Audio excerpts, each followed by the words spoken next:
Hi, friends. My name is Ryan Wells, and I'm here to present to you my supervisory cycle presentation. I hope you enjoy. First off, a few questions. What comes to your mind when you think of instructional supervision or a coaching cycle? Is it this kind of an emotion? Is it this kind of an emotion? Are you nervous, anxious? Do you feel that there's some authoritarian vibes? Or do you have more questions? I want you to feel comfortable in this process as we engage as a staff, and we may or may not be familiar with instructional coaching, instructional supervision, and we're going to dive right in. And I want you to all feel comfortable. Let's take a quick look at some maybe misconceptions. Oh, you're an instructional coach? You must know so much more than me about teaching. Oh, wanted instructional coach, actual classroom experience unnecessary. Well, haven't we heard that before? And of course, our favorite, you get a coaching session, you get a coaching session, everybody gets a coaching session.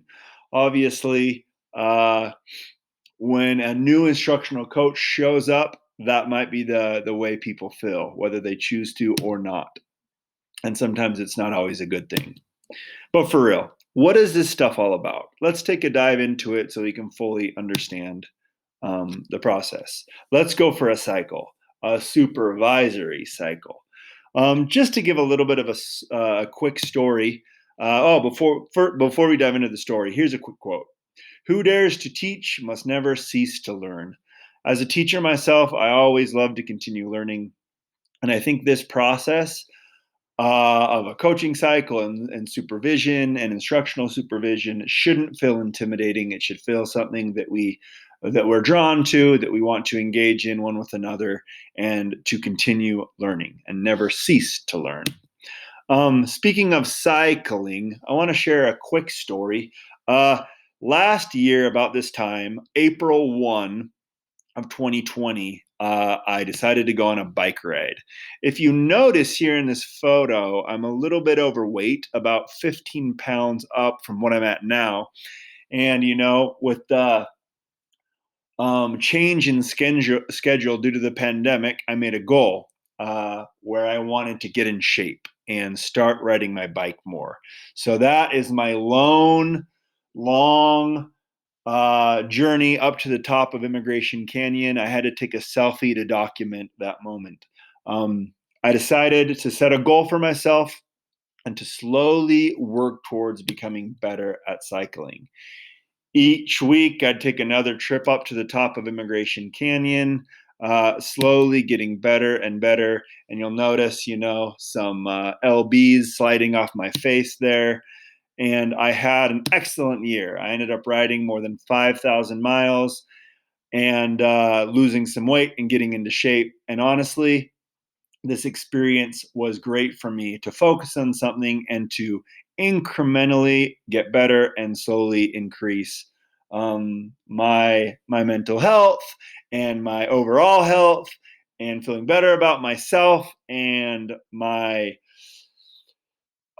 physical shape and whatnot. And I like this analogy as something to slowly work towards. And I know sometimes we might feel set in our ways as teachers, or have, um, been doing the same thing for quite a while.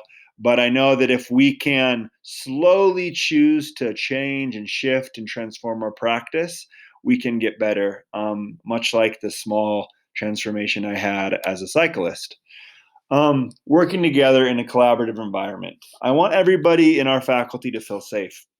Since I'm the new instructional coach, I want you to feel these emotions. I want this to feel fun, exciting as we collaborate together. I want it to feel intellectually stimulating, that we're gaining information together as we brainstorm on ideas and work through processes and lesson planning and evaluation together.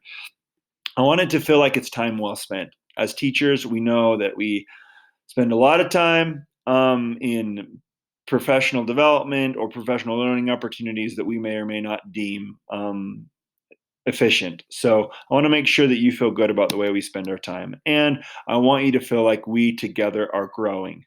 This is the process. So I'm going to jump right in. Like, what is a supervisory cycle? I want to talk first about that and then the impact it can have on teacher instructional practice and the connection to leadership at the school level. So first, I want you all as faculty to feel comfortable with me. And in that process, as we engage in a coaching cycle or a supervisory cycle, I want to clearly articulate what the tenets of that cycle look like so that you don't feel like anything's being pushed on you, but rather we are co-authors in this experience, and we can debunk any myths about coaching and really transform a practice together as far as whatever you all see as necessary moves for your career. So first off, in a supervisory cycle, we have a pre-conference. As you can see here on this list, it involves a lot of different things. First off, we collaborate together, we establish a purpose, we can get to know one another. I really want to learn from you and your style and how you approach your class. I want to learn about the lesson you plan to teach and what you like about it, what you dislike about it, and what you're focused on as far as your professional goals and trajectory as a teacher. I always want to be able to stop by 24 to 48 hours beforehand. So we can talk about what you're working on so that when I come in later to kind of watch you in action, we can talk about um, what we see and how that works. So, like I mentioned, I want to understand what the lesson's about. I'll make sure I understand it and kind of speak it back to you and make sure you know that I understand what you're going for. And together we can find an observation tool that works well. So, whether you want to look for opportunities to respond for your students or focus more on proximity or uh, every 5 minutes, our students actively engaged using high impact strategies. Together, we can work through that. So you let me know what you want me to look for. There's also a series of frameworks that we can talk about in our meeting that will help us get to know each other a little bit to make sure that there's no hierarchical dynamic. So you know that I'm working with you, not above you, but side by side. We'll be sure to check in and make sure everybody's feeling good. And I'd love to introduce to you a few different techniques and strategies: CBAM, the Savvy Grid, the Johari window. Those are things that I'll present to you in our pre-conference that can kind of give us a framework for conversation to make sure things are flowing well. And then as our pre-conference ends, we'll be sure to reflect on time, and I'll do my own personal reflection as far as who's speaking, what was shared, what was the tone, to make sure that everyone feels safe and appreciated and valued in this process. But in theory, the pre-conference is to establish what you would like me to watch for when I come for the observation. That way, that gives us some kind of a feedback and a handful of talking points. Next, observations. So this is pretty simple. During the observation, I will look for behavior. I'll check things off the list. I'll diagram activities and take some notes, all of which we have established before I come in to watch you. Once again, this is feedback for you and for us working together to improve your practice. Whatever you see as a goal that you have to push your practice forward. That goal, like mentioned before, will be established in the pre-conference. And we will together establish a tool that works best for us to best measure whatever it is you're working on and you feel like you need support with. After the observation or observations, depending on how many we decide, we'll have a post-conference. Obviously, we want to be able to discuss the data that we chatted in the pre-conference and the goals and see, okay, how did we do? So in our post-conference, we will review and analyze the data collected. We'll discuss feedback, give some ideas, kind of run through that together, kind of discuss some open-ended questions, see how things went for you personally. And we'll chat about professional learning opportunities and maybe reset focus. So if we notice some gaps or you noticed different things in your practice that, according to the data, maybe didn't go as well as you had planned, we can work through that, talk through that, and refocus. And depending on our plan together, we can do another pre-conference and jump back in to observation and post-conference protocols to make sure that you feel confident in your growth as a teacher and as a professional. And then finally, evaluation. I, as an instructional coach and supervisory mentor during this cycle, won't provide any formative evaluation. Summative evaluations obviously happen with admin, and just like you grade your students on performance, your admin team wants to support you in your continued growth as a professional. So you will be evaluated twice a year, and any other prep before that evaluation or steps that you want us to follow together or to engage in together to provide some evaluation and information and data on your teaching practice, we can do that. Moving forward, the impact on instructional practice.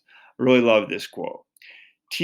Professional teachers will grow and thrive if the conditions are right. I hope you all feel safe with me as an instructional coach to work through this process with y'all. The real work of supervisors is to get things right so teachers can work in a culture that promotes collaboration and collegiality. So we really want to value each of our teachers and help you all feel appreciated and valued. And in that process, feel like instruction is something we can always improve on as human beings and as professionals. Supervision at its best. What should the teachers feel? What should you all feel? Validation, empowerment, presence, coaching, and professionalism. No one should feel like this is a critique on you. This is about empowerment. This is about validation. Just to make sure we're doing things correctly and that everybody has the tools and skills necessary to make sure students can succeed. So this impact on teachers can really propel positive culture and change for our school as we move forward. And leadership. Finally, I want to thank the administration for this opportunity to engage with you all. I think that thanks to our admin team, they have placed real importance on what this means to engage in instructional or a supervisory cycle. Thanks to them, we're in the process of establishing a climate and a culture where we can do what's best for kids. Obviously, in this process, we want you to feel ownership, like each of you understand your coaching cycle and what this supervisory role at our school means. Once again, non-threatening, very inclusive, very growth-oriented, and hopefully this can really make a dent in our school culture. So when others come, they know that here at this school, we focus on betterment, self-betterment, and becoming better as teachers and professionals. Another quote from the Zepeda book here says, teachers need opportunities to grow and develop, and there must be a coherence in the work, efforts, and programs designed to help teachers excel in the classroom. So truly, if a school has a coach like me, I can be utilized or not. I can be part of your self-ownership process into this transformative practice or not. But thanks to our powerful administration and leadership in this regard, we are in that process of transformation. So leadership makes a huge deal. If it wasn't for leadership, we wouldn't be able to really foment these big ticket items and this true ownership behind coaching and getting better and doing what's best for kids. So that is my presentation. I know that together, me as a coach and as an instructional leader and supervisor. I'm here to work with you all and support you with our administration to better the educational, the teaching practice, and make a big difference in our community. So thank you so much for your time. This is my instructional video. I hope you've all enjoyed. See you all later.